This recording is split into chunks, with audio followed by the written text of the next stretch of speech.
My name is Al Brown. I've been a chef, cookbook writer, TV host, mustard maker, and opportunist entrepreneur. Sharing our flaming secrets, that was our tagline. I've developed my brand to reflect my values, and I've proudly waved the flag of informality in all areas of my business. I want to know what makes New Zealand entrepreneurs tick, what makes them successful, and what success even means these days. If we created something, what effect will that have on all the other little ecosystems around it? Along the way, I'm going to be getting stuck into creating a wine brand with Constellation Brands. Just been working on this idea of a little byline, which will maybe help give some definition of what it's about, and that was serve and protect.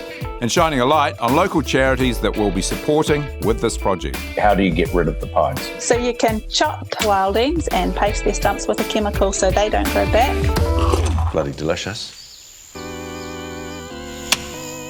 I'm back in Otago with Gary Stewart to pitch the final look of the Tipping Point designs to the Constellation Brands team. So, given some of the charities we're looking at, just been working on this idea of a little byline, which will maybe help give some definition of what it's about, and that was serve and protect. That idea of if you buy this and serve it, you're helping a worthy cause. I think it's that like layering the humour, right? You got the name, the tipping point, and it's serious, but actually it's just about tipping the bottle, right? And you have it again here. We are actually serving protecting, but also serving the wine. Here's to knocking down some wilding pines. Exactly. Let's get rid of them. Exactly. I'll take a couple of those. I'll do my bit for. I'll have 2 glasses of that. Thanks. Yeah. That's the charity Sea Cleaners. Okay. This is Care Fund. Yeah, I was thinking this definitely looks like a Care, right? Yeah. That looks like an eagle. Well, that is an eagle. Oh, okay.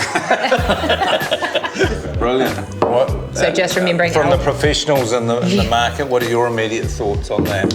I think they look amazing. I just sort of feel like if you're walking in, to a party, to a party. How you going, guys?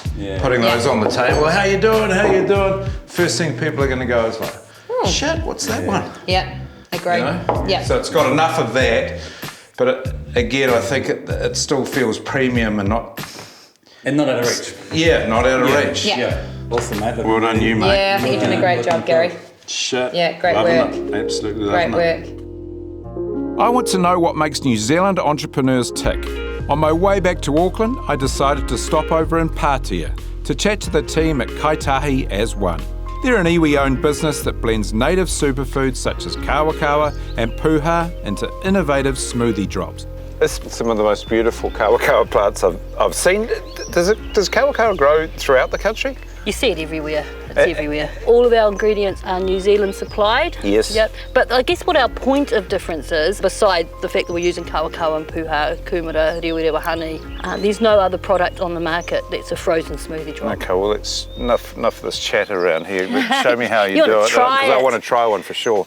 So, really simple. Out of one of these packets, you should get 4 refills of this, yeah? What a great idea. Yeah. To save on all that time and effort. All natural ingredients. And then you literally just top it up, leave a little bit of space at the top so you can get a bit of movement in there. Yeah. Put your lid on. Make sure it's nice and tight. Yeah. And then That's it. start shaking. All yours. Oh. So good. It really is really good. So, Pania, what do you mean by an iwi business? An iwi business means we're governed and we're responsible for and whole iwi, everyone uri, those that have gone before us and those that are still to come. The more money we create, the more jobs, we want to be able to keep jobs and we want to be able to have create opportunities for our people. Yeah, a lot more consideration about a whole lot of things. Yeah, we had to think about, if we created something, what effect will that creation, will that have on all the other little ecosystems around it? So create business and be entrepreneurial while at the same time ensuring that our values were at the front and that, the generations to come will think, wow, this was a pretty good idea, they were thinking of us. Yeah, it's brilliant. We have a positive case of COVID-19 in the community. Oh, you're kidding. Positive case in Auckland. Well, we have to hope that it's not Delta. The Delta variant of COVID. This is just so much more difficult to control. That's why Cabinet has met this afternoon and made the decision that New Zealand will move to alert level 4 from 11:59 p.m. tonight. We're happy to take questions. Yes. I am now, I guess, isolated. I'm riding solo in my apartment. And it's really thrown a spanner in the works, I guess, for the Tipping Point project. We were meant to have a launch party in a matter of a couple of weeks, and we were going to film in the Mackenzie country today, in the Mackenzie Basin, to talk about the wilding pine problem, which is another cause. The thing about life, I think, is it throws some curveballs, and you know, this has been a big project. We had, you know, so many visions of a different ending. But that's part of it all, I think, and I kind of, as an entrepreneur, I guess, try and roll with the punches, and, you know, we've got to be fluid with that sort of thing, and you know, I'm a big believer that everything happens for a reason, so bear with me. There might be a little bit more of this going on. Stand by. While we're in lockdown, I thought I'd give Hayley from Wilding Free Mackenzie a call. Although I'd originally planned to talk about the importance of removing wilding pines from a helicopter, no less, our digital catch-up will have to do for now. Hayley, how are you? I'm great. It's lovely to meet you. This isn't us hopping into a beautiful squirrel helicopter, heading up into the air and going across some of the most beautiful country in the world. This is us in another ruddy lockdown. But thank you so much for making time to have a chat. Thank you for having me.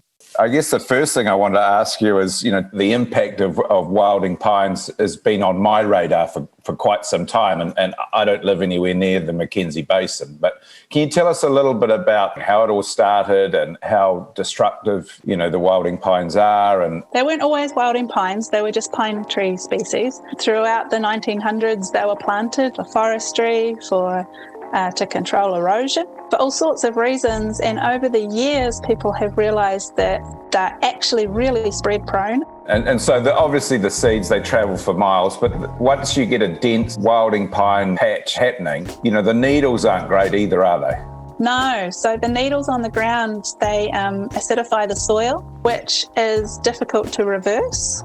A mature stand of pines also soaks up a lot of groundwater, making less available to go into rivers, ground aquifer levels, so there's less availability for irrigation and agriculture. How do you actually go about returning the land to what it was like? What are the systems or how do you get rid of the pines? So you can chop wildings and paste their stumps with a chemical so they don't grow back, or you might jump in a helicopter and go along with a big wand out the window. Someone will just spray the top so it dies and stops producing seed into the environment. The Mackenzie Basin landscape is quite a unique one. It's a tussock dryland ecosystem. Yes. So we didn't have much canopy. There was sort of shrubs and tussocks, some wetland as well, which is really easy for wilding pines to invade and take over. There's not much competition for them. The tussock ecosystems, the dryland ecosystems, they all provide really important functions, providing clean water and the fresh air and the productive soils and things. So we really do need to protect them. They're super vulnerable. Despite the lockdown glooms, chatting to Hayley really got me excited again about getting the wines out there on the shelves and supporting charities like Wilding Free Mackenzie. There you go. Wow. I think we're about 3 weeks into lockdown, but something amazing has just happened, and I'm over the moon emotional. Tipping Point, the wines have just arrived. Yeah. Obviously, Rowan and I, we're still in lockdown. You lads further south, you've got a bit more freedom. Yeah, we're getting out and about with a mask on. It's Hey, well, look, this wasn't exactly how we wanted to end this way, I guess, after starting an amazing project, I think probably nearly a year ago. But all the wines arrived yesterday. So I'm just, amazing. First and foremost, obviously, guys, here's the tipping point. This is called the Sparkling Ocean Bubbly. Got Neptune on there holding a broom. The Hauraki Golf Conservation Trust is the cause behind this one. Delicious drop. Then we've got the working bee, which is our Chardonnay, our Tipping Point 2020 Chardonnay. The cause with this one is the Bumblebee Conservation Trust. Tastes delicious too. The Beachcomber Rosé, our cause for that is the sea cleaners. It looks stunning, I think. Then we've got the Common Good Field Blend, and the cause with this is the Titira Whakamataki. Then we go on to the Woodsman, which is our Pinot Noir from Central Otago. The Wilding-free Mackenzie is our cause for that. And then last but not least, we have the Opportunist, which is our Hawke's Bay Syrah, and where the Kia Conservation Trust is the cause for the Syrah. But they all look brilliant. Now, I don't know how virtual bubbles goes for you guys, but for me, it goes quite easily. It goes quite well. I'll bust into a Syrah, which is half open from last night. But brilliant. Cheers. So here's to the project, guys, and here's to the team. It certainly was a collaboration with so many levels and so many good people involved, right from people driving some of the harvesters or picking the grapes, or the branding with Gary. I'm taken straight back to the spot, Al, when I managed to pour bubbles all over the table and all over the floor. We're taking this one. That was quite something. That went everywhere, didn't it? I look at that rosé and it just takes me straight back to looking at those different coloured juices coming out of the press. We still do that even when it's looking like... It must just be a natural reaction when I pick up a wine glass. I don't know. Really satisfying to be part of the project and see the final product, and the package looks awesome. I love being part of a great team, and Constellation seems to have that in spades, and that says a lot about the company. And we should all equally feel proud about what we've got here. So again, thank you very, very much. Cheers, guys. Cheers, Al. Cheers. Bloody delicious.